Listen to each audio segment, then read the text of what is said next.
அருட்பெரும் ஜோதி அருட்பெரும் ஜோதி தனிப்பெரும் கருணை அருட்பெரும் ஜோதி. உங்களுக்கே தெரிந்திருக்கும் நாம் யாரை பற்றி இந்த பதிவில் பார்க்க இருக்கிறோம் என்று. ஆம், ராமலிங்க அடிகளாரை பற்றி தான் நாம் பார்க்க இருக்கிறோம். வாருங்கள் பார்க்கலாம். வாடிய பயிரை கண்டபோதெல்லாம் வாடினேன் என்கிற இந்த வரியை படித்தாலோ அல்லது கேட்டாலோ உடனே அனைவரும் நினைவிற்கு முதலில் வருபவர் வள்ளலார். ஈடு இணையற்ற தவயோகியாகவும் சிறந்த சமுதாய சீர்திருத்தவாதியாகவும் திகழ்ந்த வள்ளலார் எனப்படும் வள்ளல் பெருமான் வாழ்க்கை வரலாறு தான் நாம் இன்று பார்க்க போகிறோம். இயற்பெயர் ராமலிங்கம். பிறப்பு அக்டோபர் 5, 1823. பிறந்த இடம் மருதூர், கடலூர் மாவட்டம். வேறு பெயர் வள்ளலார், திருவருட்பிரகாசர். பெற்றோர் பெயர் ராமைய பிள்ளை, சின்னம்மையார். துணைவியார் பெயர் தனக்கோடி. பணி தவயோகி, ஆன்மீக சொற்பொழிவாளர், சத்திய தர்மசாலை நிறுவனர், சமூக சீர்திருத்தவாதி. ஞானதேகம் அடைந்தது ஜனவரி 30, 1874 ஆண்டு. வள்ளலார் எனப்படும் ராமலிங்க அடிகளார் 1823 ஆண்டு அக்டோபர் மாதம் 5ஆம் தேதி கடலூர் மாவட்டத்தில் உள்ள மருதூரில் ராமைய பிள்ளை, சின்னம்மையார் தம்பதிகளுக்கு மகனாக பிறந்தார். ராமலிங்க அடிகளுக்கு 2 சகோதரர்கள், 2 சகோதரிகளும் உண்டு. ராமலிங்க அடிகளார் பிறந்து 6 மாதத்திற்குள்ளாகவே அவரது தந்தையான ராமைய பிள்ளை அவர்கள் இயற்கை எய்தினார். இதன் காரணமாக தன் குழந்தைகளுடன் ராமலிங்க அடிகளாரின் தாயார் சின்னம்மையார் தன் குழந்தைகளுடன் அவர் பிறந்த ஊரான தற்போதைய திருவள்ளுவர் மாவட்டம் பொன்னேரி நகருக்கு இடம்பெயர்ந்தார். பொன்னேரியில் சிறிது காலம் வாழ்ந்து பிறகு ராமலிங்க அடிகளார் மற்றும் அவரது குடும்பத்தினரும் சென்னை 7 கிணறு பகுதியில் குடியேறி வாழ்ந்து வந்தனர். 7 கிணறு பகுதியில் வாழ்ந்து வந்த வள்ளலார் தனது மூத்த சகோதரரான சபாபதியின் பராமரிப்பில் வளர்ந்து வந்தார். தனது தம்பி ராமலிங்கம் கல்வியில் சிறந்து விளங்க விரும்பி அவரை கல்வி சாலைக்கு அனுப்பினார். எனினும் இந்த புவி உலக கல்வியில் நாட்டம் இல்லாமல் இருந்த ராமலிங்க அடிகளார் எப்பொழுதும் முருகரை பற்றி நினைவிலே இருந்தார். கல்வி கற்காமலே தமிழில் சிறந்த புலமை பெற்றிருந்த ராமலிங்க அடிகளாரை கண்ட வியந்து அவரது ஆசிரியர் ராமலிங்கத்திற்கு கல்வி எதுவும் தேவையில்லை என கூறிவிட்டார். 1850 ஆண்டு ராமலிங்க அடிகளாருக்கு அவரது மூத்த சகோதரி மகளான தனக்கோடி என்னும் பெண்ணை திருமணம் செய்து வைத்தனர். எனினும் திருமணம் முடித்த அன்று இரவே திருமண வாழ்க்கையை துறந்து துறவு வாழ்க்கை மேற்கொண்டு உலக மக்கள் மற்றும் இன்ன பிற உயிரினங்களை துயர் போக்குவதற்காக முயற்சியில் ஈடுபட்டார். 1858 ஆண்டு சென்னையிலிருந்து கடலூர் சென்ற ராமலிங்க அடிகளார் அங்கு 1865 ஆண்டு சமரச சன்மார்க்க சபை என்கிற அமைப்பை ஏற்படுத்தினார். இதன் மூலம் மக்களுக்கு கடவுள் ஒருவரே, அவர் ஜோதி வடிவானவர், ஜீவகாருணியம், பிற உயிர்களின் பசி போக்குதல், சாதி சமய வேறுபாடுகள் அற்ற சமுதாயத்தை உருவாக்குவது போன்ற கொள்கைகளை பரப்பி வந்தார்.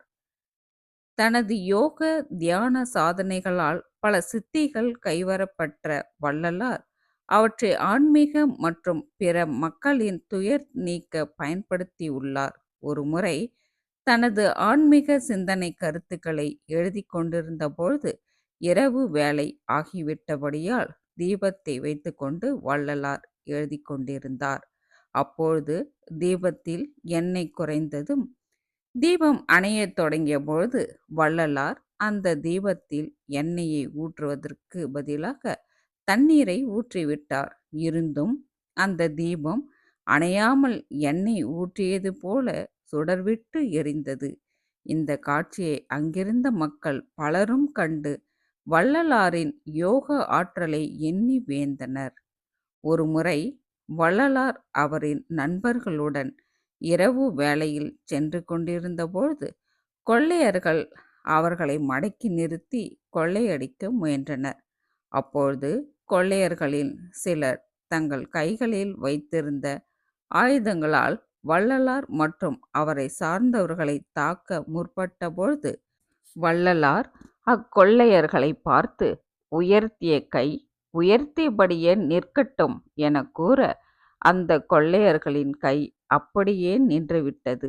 அவர்களால் அந்த கையை இறக்க முடியாமல் கதறி அழுதனர். வள்ளலாரின் சக்தியை உணர்ந்து தங்களின் செயலுக்கு மன்னிப்பை கேட்டனர். உடனே வள்ளலார் அவர்களும் அவர்களை மன்னித்து களவு தொழிலை விட்டொழித்து நியாயமான முறையில் உழைத்து வாழும்படி அறிவுரை கூறி அனுப்பினார். 1867ஆம் ஆண்டு கடலூர் மாவட்டத்தில் உள்ள வடலூர் எனும் கிராமத்தில் வள்ளலார் அவர்கள் சத்திய தர்மசாலை எனும் அமைப்பை ஏற்படுத்தி உயர்ந்தோர் தாழ்ந்தோர் ஏழை பணக்காரன் ஆண் பெண் என பேதங்கள் இன்றி அனைவரின் பசியை போக்குகின்ற அன்னதான கூடமாக இந்த சத்திய தர்மசாலை திகழ காரணமாக இருந்தார். பசித்தவர்களின் பசிப்பிணியை போக்கும் வள்ளல் தன்மை கொண்டவராக ராமலிங்க அடிகளார் திகழ்ந்ததால் மக்கள் இவரை வள்ளலார் என அன்புடன் அழைக்கலானார். காலப்போக்கில் இந்த சத்திய தர்மசாலை என்பது தமிழ்நாடு முழுவதும் பல ஊர்களில் வள்ளலாரின் கொள்கைகளை பின்பற்றுபவர்களால் தொடங்கப்பட்டு இன்றளவும் பசித்தவர்களின் நிற இன மத மொழி வேறுபாடுகளை காணாமல் அவர்களின் பசியை போக்கும் அரும்பணியை செய்து வருகின்றனர். யோகம் தியானம் போன்றவற்றில் கரைகண்ட ஞான நிலை அடைந்த வள்ளலார் அவர்கள் உலக மக்கள் அனைவரும் கடைபிடிக்கத்தக்க பல உயரிய கொள்கைகளை உலகத்தார்க்கு வகுத்துச் சென்றார். வள்ளலார் வகுத்த இந்த ஆன்மீக கொள்கைகளை இன்றளவும் அவரது கொள்கையை பின்பற்றும் பக்தர்களால் உலகெங்கிலும் பரப்பப்பட்டு வருகின்றன. வள்ளலார் உலகத்தாருக்கு அருளிய சில உயரிய கொள்கைகளை இப்போது நாம் பார்க்கலாம். 1. பசித்த வயிறு கொண்ட ஏழைகள் மற்றும் உயிரினங்களின் பசியை போக்குவதும் கடவுளுக்கு செய்கின்ற மிகப்பெரிய தொண்டாகும். 2. இறைவன் ஜோதி வடிவானவர். எனவே ஜோதி தெய்வத்திலேயே ஒவ்வொருவரும் இறைவனை தியானித்து பூஜிக்க வேண்டும். 3. மனிதர்களுக்கு ஜீவ காருண்யம் எனப்படும் கொள்கையே இறைவனை அடையக்கூடிய எளிய வழியாகும். 4. இறந்துவிட்ட நமது முன்னோர்களுக்கு திதி தர்ப்பணம் போன்ற சடங்குகளை செய்வதால் எந்தவிதமான பலன்களும் நமக்கோ அவர்களுக்கோ ஏற்பட போவதில்லை. 5. இந்த உலகில் பிறந்த ஒவ்வொருவரும் ஜாதி மத இன மொழி நிற பாகுபாடுகளை பாராமல் அனைவரும் ஒருவருக்கொருவர் அன்பு செலுத்த வேண்டும். 6. இறை வழிபாட்டிற்குரிய கோவில்களில் அந்த இறைவனுக்கு படைப்பதாக கூறி எந்த ஒரு உயிரையும் பலியிடக்கூடாது. 7. புலால் உண்ணல் மது அருந்துதல் சூதாடுதல் புறம் கூறுதல் பிறன் மனை நோக்குதல் போன்ற கீழான செயல்களை ஒவ்வொருவரிடம் இருந்து விட்டொழிக்க வேண்டும். 8. நமது வாழ்க்கையில் நம்மை அறியாமல் புகுந்துவிட்ட மூட பழக்க வழக்கங்களை எல்லாம் அறவே நீக்க வேண்டும் என்றார் வள்ளலார். வள்ளலார் அவர்கள் கூறும் உணவு முறைகளும் நாம் பார்க்கலாம். ஒரு மனிதன் தெய்வீக நிலையை அடைய அவன் சாத்வீகமான உணவுகளை உண்ண வேண்டும் என்பது வள்ளலாரின் கொள்கையாகும். அதன்படி இறைநிலையை அடைய விரும்புகின்ற மனிதர்கள் புலால் உணவுகள் மது அருந்துதல் புகை பிடித்தல் போன்ற பழக்கங்களை அறவே நீக்க வேண்டும் என அறிவுறுத்துகிறார். மேலும் உடல் ஆரோக்கியத்திற்கும் ஆன்மா மேம்பாட்டிற்கும் என்னென்ன வகையான உணவுகளை நாம் சாப்பிட வேண்டும் எனவும் வள்ளலார் அவர்கள் கூறியுள்ளார்கள். அந்த உணவு வகைகள் என்னென்ன என்பதை இங்கு நாம் பார்க்கலாம். அரிசி வகைகளில் சீரக சம்பா அரிசியை மட்டுமே நம் உணவிற்கு பயன்படுத்த வேண்டும். கீரை வகைகளில் பொன்னாங்கண்ணி கீரை, தூதுவளை, கரிசலாங்கண்ணி கீரை, பசலைக்கீரை, முருங்கைக்கீரை ஆகியவற்றை பக்குவமாக செய்து அதனுடன் பருப்பு, மிளகு சேர்த்து சமைத்து சாப்பிட வேண்டும் என கூறுகிறார்.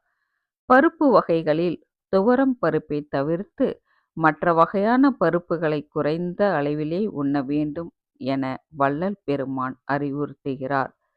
கீரை வகைகள் காய்கறி வகைகளில் வாழைக்காய், அவரைக்காய், கத்திரிக்காய், முருங்கைக்காய், பீர்க்கங்காய், புடலங்காய், பூசணிக்காய், கருணைக்கிழங்கு, கொத்தவரங்காய் போன்ற காய்கறிகளை அதிகம் சேர்த்து கொள்ள வேண்டும் எனவும், வாழைப்பழங்களில் பேயன் மற்றும் ரஸ்தாளி பழங்களை மட்டும் சாப்பிடுவதால் மனிதர்களின் உடல் ஆரோக்கியம் மேம்படும் என வள்ளல் பெருமான் கூறுகின்றார்.